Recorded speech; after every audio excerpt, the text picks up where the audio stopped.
오늘은 다운재킷의 세탁라벨상의 충전재 1 오리털과 깃털 충전재 2 폴리에스터 100%라고 표기가 되어 있는 부분에 대한 글을 올립니다. 요사이 한창 금년도 FW 생산으로 해외 공장들이 많이 바쁘고 일이 많을 시기입니다.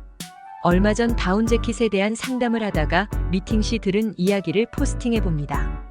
중국 소비자들이 이제 슬슬 일반 패딩 재킷보다는 오리나 거위털 재킷이 보다 따뜻하고 모양도 이쁘다는 것을 알아차린 것인지는 몰라도 중국 내수 수요 때문에 오리 거위털 가격이 천정부지로 비싸게 올라가는 상황입니다.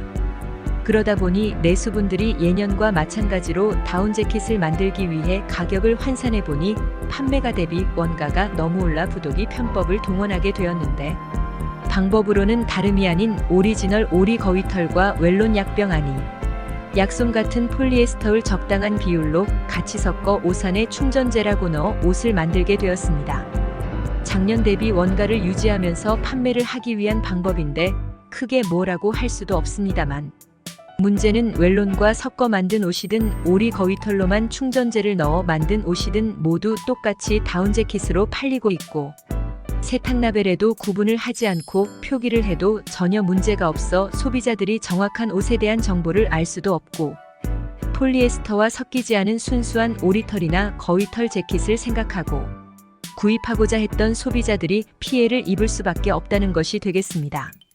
당연히 두 가지가 섞인 제품은 오리나 거위털로 된 옷보다 무겁고 따뜻하지도 않고, 세탁 후 웰론이 고르게 펴지지 않아 뭉치게 되어 옷 모양도 변형이 옵니다. 판매가는 다운재킷이라고 되어 있어 일반 순수 다운재킷과 같은 수준입니다.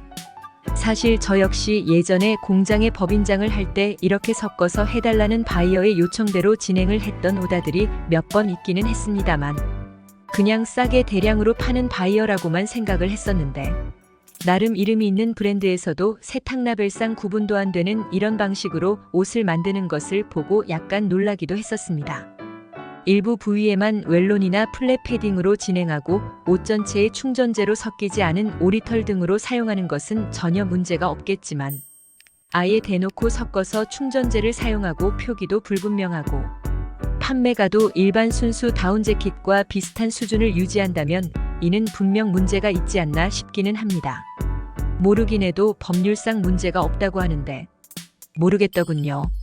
암튼 이런 문제는 소비자들이 각자 알아서 분별력 있는 구매를 할 수밖에 없는 것 같습니다. 이런 이유들로 인하여 제 블로그의 목적인 패션 현장의 실무 정보를 보다 많은 분들께 알려드리는 일에 더욱 열심히 해야겠다는 생각이 듭니다.